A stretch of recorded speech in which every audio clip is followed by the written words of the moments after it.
tuition ছাৰৰ অপকৰ্ম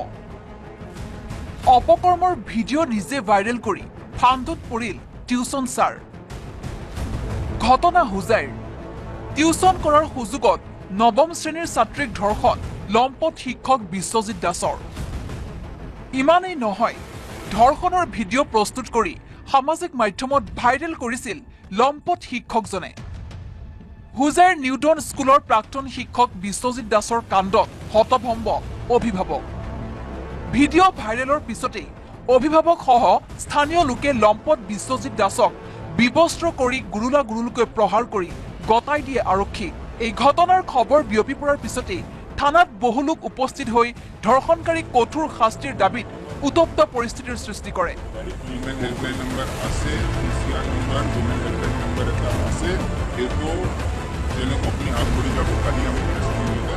পৰৱৰ্তী সময়ত আৰক্ষী অধীক্ষক সৌৰভ গুপ্তাৰ উপস্থিতিত নিয়ন্ত্ৰণলৈ আহে পৰিস্থিতি আৰক্ষী অধীক্ষকগৰাকীয়ে সমগ্ৰ ঘটনা পক্সৰ অধীনত ৰুজু কৰা হ'ব বুলি আশ্বাস দিয়ে অলৰেডি এফআইআৰ এতিয়া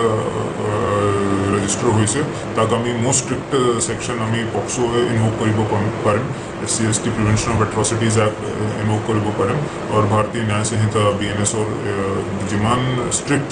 ছেকশ্যনবিলাক আছে তাক আমি গোচৰ ৰুজু কৰি এইটো ইনভেষ্টিগেশ্যন কৰিম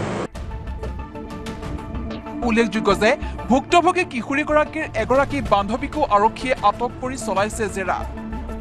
ঘটনাত জড়িত থকাৰ সন্দেহত মহিলা উপ আৰক্ষী অধীক্ষকে চলাইছে জেৰা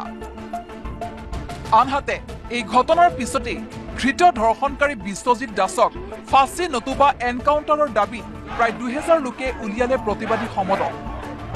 কেইবাটাও ছাত্ৰ সংগঠনৰ উদ্যোগত ৰবীন্দ্ৰনাথ টেগৰ বিশ্ববিদ্যালয়ৰ পৰা হোজাইত উলিওৱা হয় এই সমদল